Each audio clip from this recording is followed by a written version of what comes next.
اب سوال پیدا ہوتا ہے کہ فوراً اس کے بعد اللہ عز و جل فوراً اس کے بعد کیا فرماتا ہے؟ استعینوا بالصبر والصلاۃ. اب نماز کا ذکر کہاں سے آ گیا؟ فوراً صبر کا ذکر کہاں سے آ گیا؟ اب صبر کیا ہے؟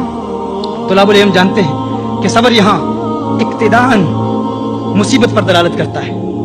اب جانتے ہیں محذوف مقدر اور مقتدا کا فرق کیا ہے. یہاں شریعت کا تقاضا بھی ہے، لغت کا تقاضا بھی ہے، عقل کا تقاضا بھی ہے کہ یہاں مصیبت مقتدا ہو. یعنی صبر اسی وقت کیا جاتا ہے جب مصیبت آتی ہے.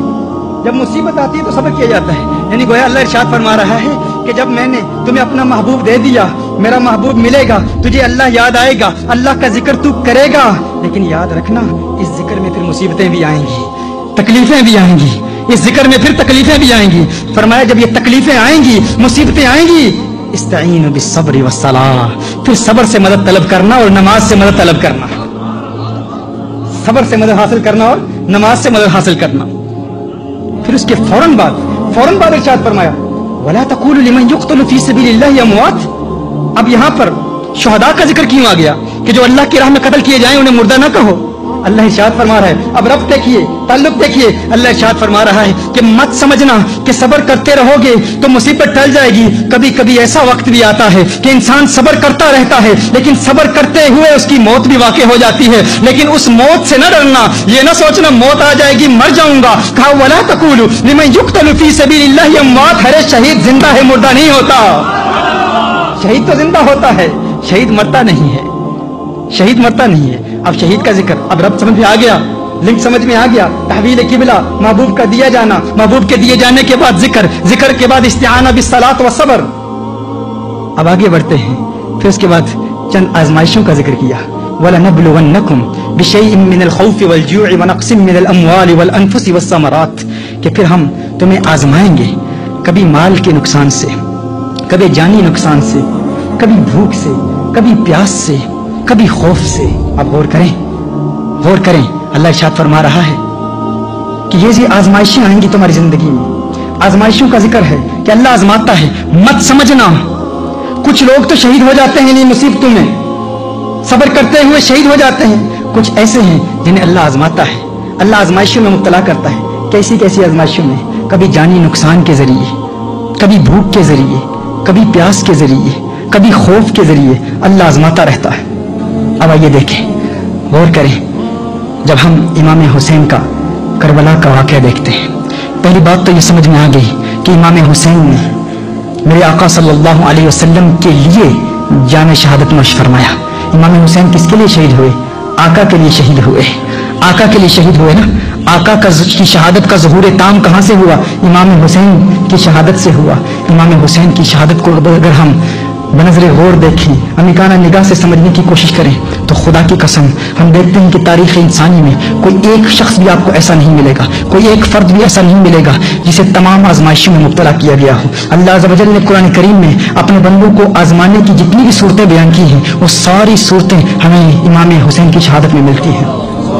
اور کوئی ایسا انسان آپ کو نہیں ملے گا، کوئی ایسا انسان آپ کو ایسا نہیں ملے گا کہ جس ایک فرد کو اتنی آزمائشوں میں مبتلا کیا گیا ہو. کسی کو بھوک کے ذریعے اللہ عز و جل آزماتا ہے، کسی کو پیاس کے لیے آزماتا ہے، کسی کو اللہ عز و جل اولاد کے نقصان کے ذریعے آزماتا ہے، کسی کو شہادت دیتا ہے. لیکن ایک امام حسین کی ذات ہے، وہ ایک امام حسین کی ذات ہے. وہ فرد واحد ہیں جنہیں اللہ عز و جل نے بھوک کے ذریعے بھی آزمایا، پیاس کے ذریعے بھی آزمایا، مالی نقصان کے ذریعے بھی آزمایا. علی اکبر سامنے کٹ گئے، اللہ آزما رہا ہے. علی اصغر کی شہادت کے ذریعے آزمایا، امام قاسم کی شہادت کے ذریعے آزمایا، اللہ آزما رہا ہے. امام حسین خود شہید ہو گئے. خدا کی قسم قرآن کریم کی ان آیات کی تفسیر جب میں پڑھتا ہوں، ان آیات پر غور کرتا ہوں اور ربط بین الآیات کو دیکھتا ہوں، کبھی کبھی جب دل میں آتا ہے کہ تفسیر کی کتاب اٹھاؤں، تفسیر کی کتاب اٹھانے کے لیے ہاتھ بڑھاتا ہوں تو ہاتھ رک جاتا ہے. ایک آواز آتی ہے تفسیر کی کتابیں اٹھانے کی ضرورت ہی نہیں، ان آیات کو دیکھ اور امام حسین کی ذات کو دیکھ، امام حسین کی شہادت کو دیکھ. رب کعبہ کی قسم امام حسین کی ذات از خود قرآن کریم کی ان آیات کی چلتی پھرتی تفسیر نظر آتی ہے. The martyrdom of Imam Hussein, sacrifices of Imam Hussein, the entire life of Imam Hussein. It seems as if Imam Hussein himself is a walking, talking tafsir of these verses of the Quran. He himself is a commentary of these Quranic verses. His zat, his martyrdom, his sacrifice itself is a tafsir of these Quranic verses.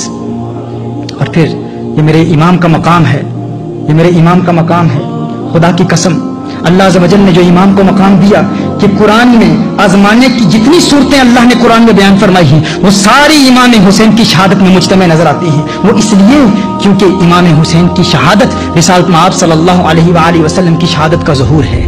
اور کوئی ایک آزمائش بھی باقی رہتی تو میری آقا صلی اللہ علیہ وسلم کی شہادت کا ظہور تام نہ ہوتا، کیونکہ یہ آقا صلی اللہ علیہ وسلم کی شہادت ہے، یہ آقا صلی اللہ علیہ وسلم کی شہادت کا ظہور ہے. اسی لیے میں کہتا ہوں کہ میرا امام حسین یہ وہ در یکتا ہے کہ خدا کی قسم صرف کائنات، پوری کائنات میں کوئی اور امام حسین کی طرح آپ کو نہیں ملے گا. پوری کائنات میں یہ ایک ہی نگینہ ہے امام حسین، ان جیسا کوئی دوسرا نہیں ہے. یہی وہ مجاہد ہے، یہی وہ مرد کلندر ہے کہ جس نے میدان میں یزید جیسی طاقت کو للکارا.